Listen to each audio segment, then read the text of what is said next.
So earlier this morning, I was working with a mentee, and I was just conscious how stressed he was, how anxious he was, how much he seemed to be ducking and diving and running around, and just sort of, hang on a minute, just calm down. Let's take a minute, let's breathe a minute. And it took me back to one of my mentors used to get me to be part of the Clipper Around the World yacht race and cross an ocean, to climb mountains, to walk on burning coals. And I used to think, what on earth has that got to do with growing in business or getting success or anything?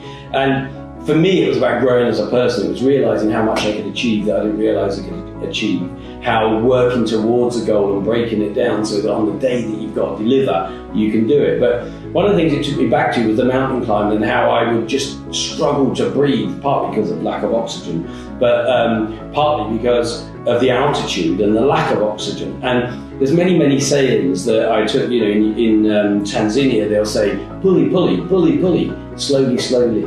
Because all too often we're rushing too quickly to get that day's climb done or to get to the top of the mountain. And literally in mountaineering, that can kill you. If you climb too quickly and you don't allow your body to adjust, it can kill you.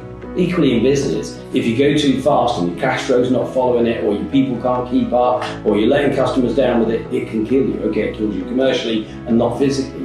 But the other one that really I got from mountaineering that I use a lot is stop, breathe, think. And they'd say that a lot, let's just stop. Take in the views, take a picture if you need to, but part of it is when we stop, we can breathe more easily because we're not sending all that oxygen to our muscles and our legs and our arms and our brain, but we're stopping. So suddenly the oxygen will get around our body quicker, and more importantly, it can get to our brain. So it's easy to hear these cliche sayings like just stop, breathe and think.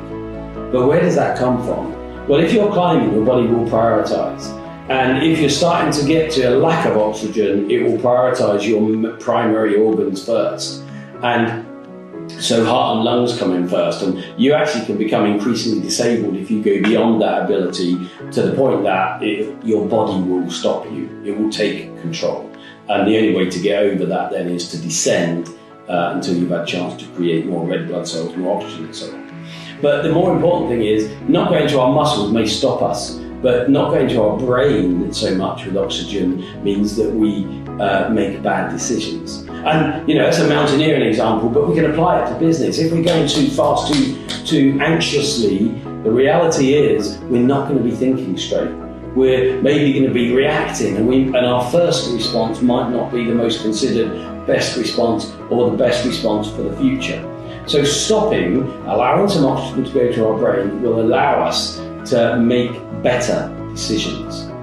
And success or failure is always about the decisions we make and the actions that follow them. So if you find that you're rushing or you're missing things and you're forgetting appointments or you're turning up late all the time, or any problem you've got in life or business, I go back to that mountaineering saying, stop, breathe, think. Give your body, your brain a chance to catch up and then move forward. And that metaphor can apply across business equally, as I say. Stopping, sticking a spoke in the wheel, saying, hang on a minute, this doesn't feel like we're going in the right direction, or we're heading for a bad position. Let's stop a minute. Even if it doesn't feel like you've got the time to stop, making a better decision, we can then move forward faster, better, higher, once we've taken that time to think clearly.